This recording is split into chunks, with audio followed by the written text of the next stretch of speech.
Good morning to all the pupils, staff and parents of Shiplake College. It is a winter wonderland here at Shiplake with the most stunning blue skies, and the snow is still very much here, and I hope that you can see some of the snow and the scene behind me here. And thank goodness, wasn't it fun to get some proper snow yesterday? I hope that you got wrapped up and managed to get out into the fresh air and had lots of fun. I think it made all of our weekends and it gave us all a bit of a lift. It's Monday the 25th of January. The nights are already getting lighter. The toughest bit is behind us, and we've started the 3-week run-in to half term. I'm going to hand over to the Rev. Thank you, Mr. Howe. Good morning, everyone. This coming Wednesday is Holocaust Memorial Day, when the world remembers the 6 million Jews and other groups who were murdered by the Nazis in the Second World War. Here is a prayer written by the Chief Rabbi, the Archbishop of Canterbury, and the Senior Imam. Loving God, we recognize destructive prejudices that drive people apart. Forgive us when we give space to fear, negativity, and hatred of others, simply because they are different from us. In the light of God, we see everyone as equally precious manifestations of the divine, and can know the courage to face the darkness.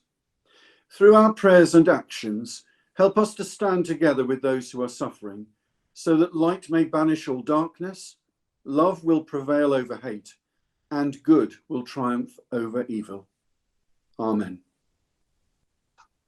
Thanks, Rev. Mr. Jones is going to give us some academic highlights from last week. Thank you very much, Mr. Howe. Good morning, everybody. I'd like to start with the Progress Review Awards this morning, and well done to the following pupils who've made the greatest improvement in their engagement with learning scores in the most recent Progress Review. So this is for pupils in years 10 to 13, of course. While I share my screen, to build suspense, I'd also like to say that this is particularly impressive during lockdown, as these pupils have had to remain motivated whilst working independently at home. So really well done to the following pupils. I'm hoping that this will appear in a moment. I will start with year 10. So well done to Jack Hallett, Max Redding, Patrick White, Will Forster and Harry Saker. In year 11, well done to Finn Woods, Harry Hickman, Harrison Harper, who's also making scones, I think, online, Ollie Roulier and Alexander Heath-Davy. In year 12, well done to James Braun, Milo Connolly, Maddie Fisher, Tom Houghton, Henry Kunzig, Gina McMackey-King and Zuzu Phillips. And in year 13, well done to Billy Bryan, Tom Craven, Charlie Crisp, Sienna Pearson, Ollie Sims, Michael O'Neill and Freddie Westbrook-Burr. Well done, everybody. I'd also like to mention the timetable again this week. So as I mentioned last week, we've received some very useful feedback from pupils across all age groups on the timetable and how your learning is organised. And thank you to all those who took the time to share their thoughts with their tutors or with me directly. Having considered this feedback and the feedback from your teachers, we reviewed the needs for every year group, and there will be some minor changes in place from today. So for years 7 to 9, in order to reduce the screen time for you, a number of your lessons will no longer be live, and you'll have the opportunity to work independently in this time. Digital literacy lessons won't be live, and you'll cover any key content in your computing lessons. PSHE lessons will no longer be live, and the topics will be delivered by your tutors starting tomorrow. The Shiplake 7 project or the Shiplake FPQ for year 9, those lessons will no longer be live, and you'll be expected to work independently. Your teacher will still be in touch with you, and you may need to touch base in some of these lessons, but a great chance to work independently. And your accelerated reader lessons will also no longer be live, and instead would expect you to pick up a book, and your teacher will be in touch in order to conduct the quizzes in the usual way. Years 10 to 11, here are your changes. PSHE lessons, again, and accelerated reader will no longer be live. And in every subject, there'll be the opportunity for a directed study lesson at the discretion of your teachers. And this will allow you the chance to complete prep in that subject or work off screen independently. So this is the important bit. Teachers will start the lesson, they'll register you, and then they'll be available to provide individual or small group support. So it's important that you still attend those lessons as normal.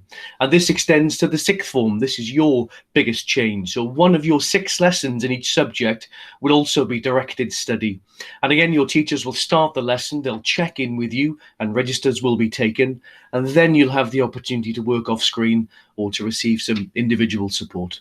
So we hope that addresses the balance. And as always, please let us know if there are any changes you can, if you can suggest. And a final note on the timetable about co-curricular and sport. The full co-curricular and sport program will continue as normal. And please see Mr. Bradley's and Mr. Settle's emails about this. However, we are aware that an increasing number of pupils and families are requesting that they be allowed to pursue their own activities at this time. Many of you would rather go for a dog walk at that time or do your own Strava run.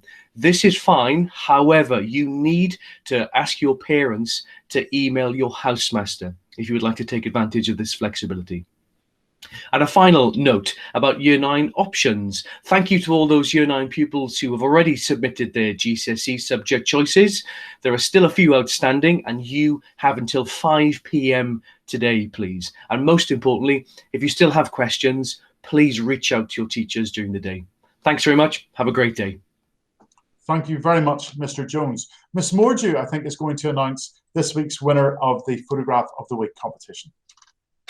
Good morning all on this very snowy and frosty morning. I hope you're all having a good morning. I'm going to share with you the Photo of the Week winners from the A-level photographers this week. So hopefully my screen will share with you all. So really special mentions to Johnny Pearson for his amazingly cool edited off the wall photograph, Tom Stewart's photograph, Eva Harris's, and Sam Green's photograph. They're all brilliant.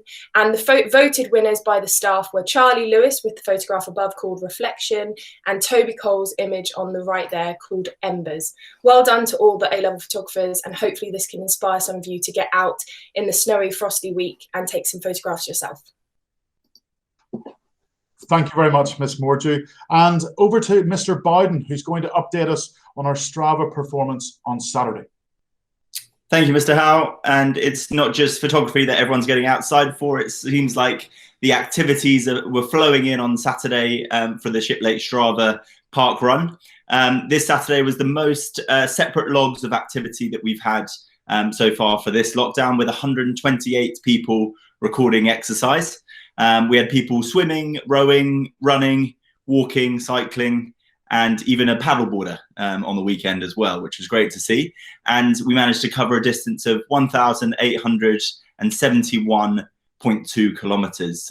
So nearly 600 more than the previous 2 Saturdays. So really, really good to see people engaging with that. The distance that we covered this weekend, adding on to what we've done so far, made the total of 4,240 kilometers.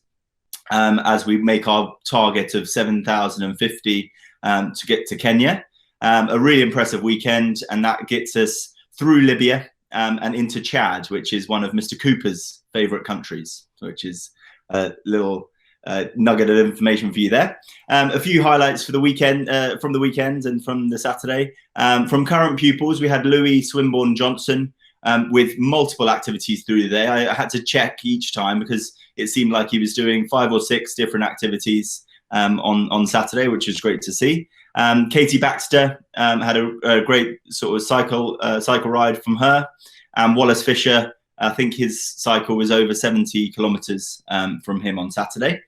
With a bit of a teacher's focus on some highlights, our own Mr. Jones had a PB with his 10K. Mrs. Farrell logging a great time for her 5K. There seems to be a bit of competition between Mr. D Miller and Mr. G Miller as they're competing over 5K for their times. Very impressive times of under 20 minutes from them.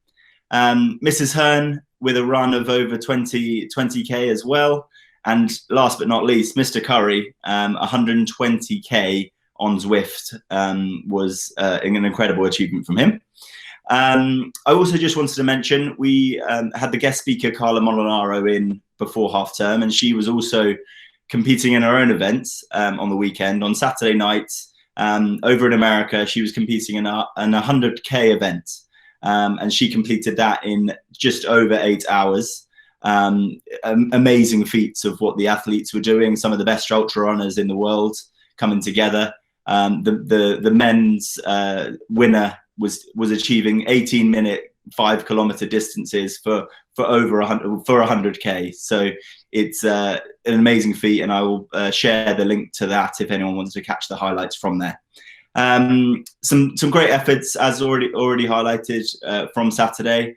And please remember to sign up to the Shiplake Strava if you haven't already, and join in for the future Saturdays. Thank you.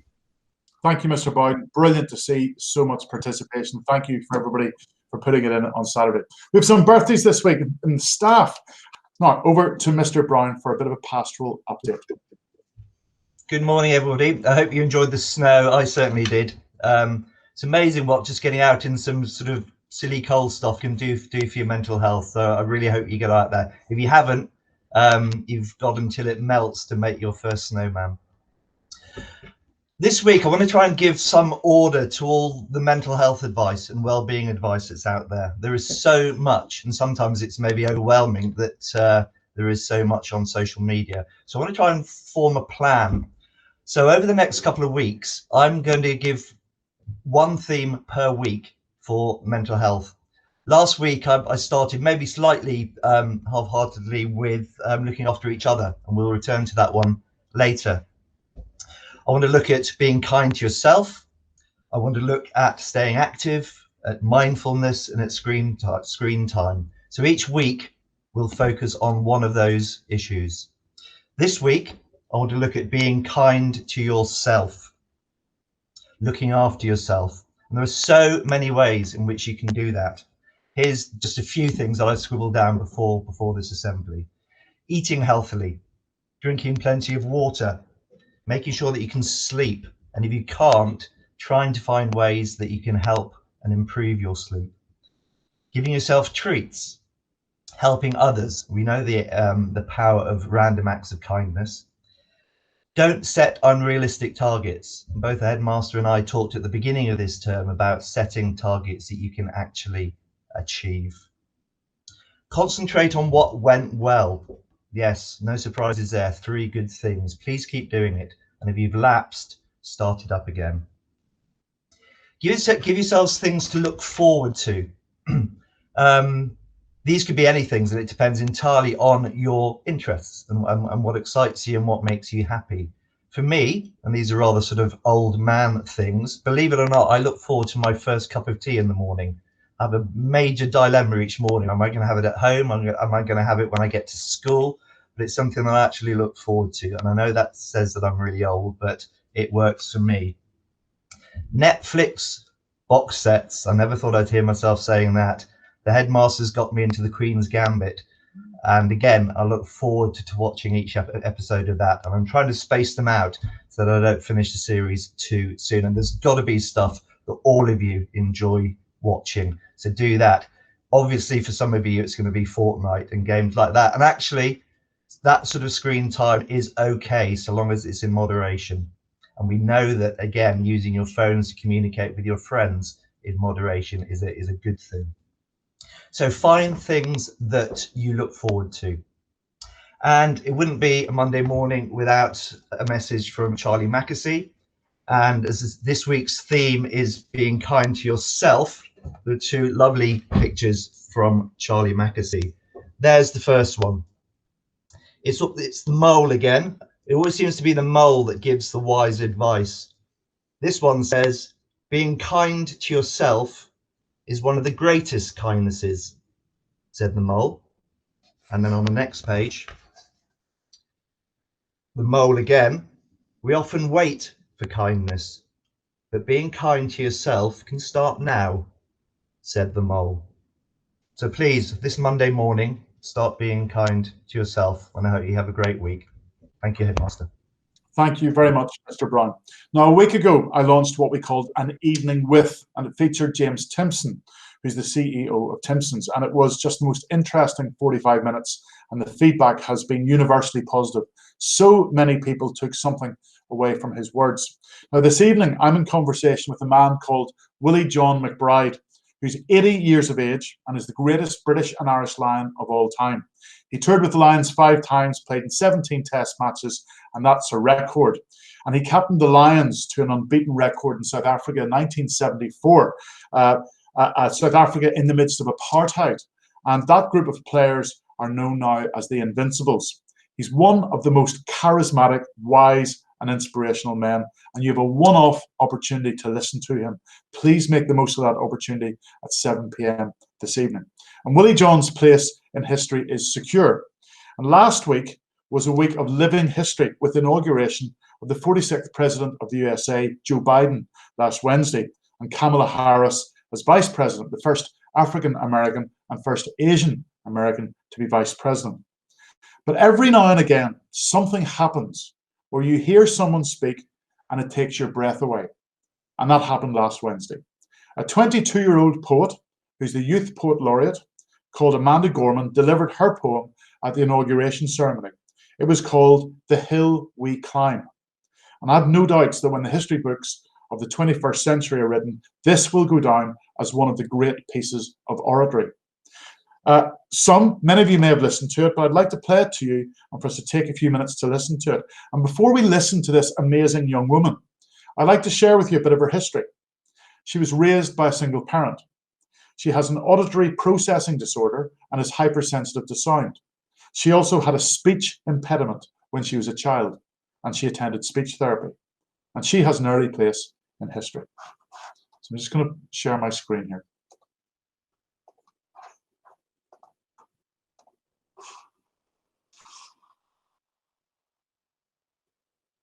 Mr. President, Dr. Biden, Madam Vice President, Mr. Emhoff, Americans, and the world. When day comes, we ask ourselves, where can we find light in this never-ending shade? The loss we carry, a sea we must wade. We've braved the belly of the beast. We've learned that quiet isn't always peace, in the norms and notions of what just isn't always just is.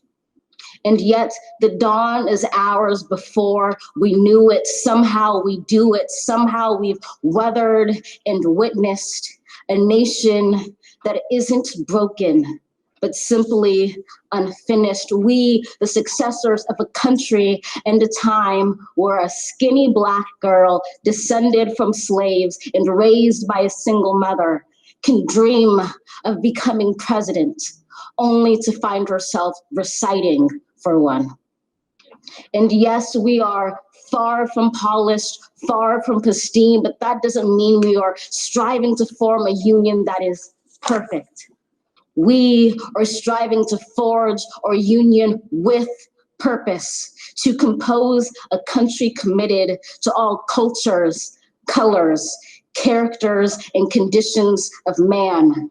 And so we lift our gaze not to what stands between us, but what stands before us. We close the divide because we know to put our future first, we must first put our differences aside. We lay down our arms so we can reach out our arms to one another. We seek harm to none and harmony for all. Let the globe, if nothing else, say this is true. That even as we grieved, we grew, that even as we hurt, we hoped, that even as we tired, we tried, that we'll forever be tied together, victorious, not because we will never again know defeat, but because we will never again sow division. Scripture tells us to envision that everyone shall sit under their own vine and fig tree, and no one shall make them afraid. If we're to live up to our own time, then victory won't lie in the blade, but in all the bridges we've made. That is the promise to glade the hill we climb if only we dare it, because being American is more than a pride we inherit. It's the past we step into and how we repair it. We've seen a force that would shatter our nation rather than share it, would destroy our country if it meant delaying democracy. And this effort very nearly succeeded. But while democracy can be periodically delayed, it can never be permanently defeated. In this truth, in this faith we trust, for while we have our eyes on the future, history has its eyes on us. This is the era of just redemption. We feared it in its inception. We did not feel prepared to be the heirs of such a terrifying hour, but within it we found the power to author a new chapter, to offer hope and laughter to ourselves. So while once we asked, how could we possibly prevail over catastrophe? Now we assert, how could catastrophe possibly prevail over us? We will not march back to what was, but move to what shall be, a country that is bruised but whole, benevolent but bold, fierce and free. We will not be turned around or interrupted by intimidation, because we know our inaction and inertia will be the inheritance of the next generation. Our blunders become their burdens. But one thing is certain: if we merge mercy with might and might with right, then love becomes our legacy and change our children's birthright. So let us leave behind a country better than the one we were left. With every breath from our bronze-pounded chest, we will raise this wounded world into a wondrous one. We will rise from the gold-limbed hills of the West. We will rise from the windswept Northeast, where our forefathers first realized revolution. We will rise from the lake-rimmed cities of the Midwestern states. We will rise from the sun-baked South. We will rebuild, reconcile, and recover in every known nook of our nation, in every corner called our country. Our people, diverse and beautiful, will emerge battered and beautiful. When day comes, we step out of the shade, aflame and unafraid. The new dawn blooms as we free it. For there is always light, if only we're brave enough to see it, if only we're brave enough to be it.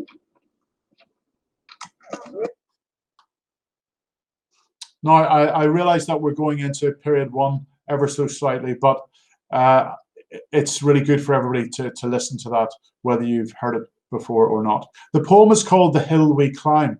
To everyone who's listening to this, there's no question that we are climbing a hill at the moment, and we do it step by step. And please remember that final line from Amanda Gorman: there is always light, if only we're brave enough to see it, if only we're brave enough to be it.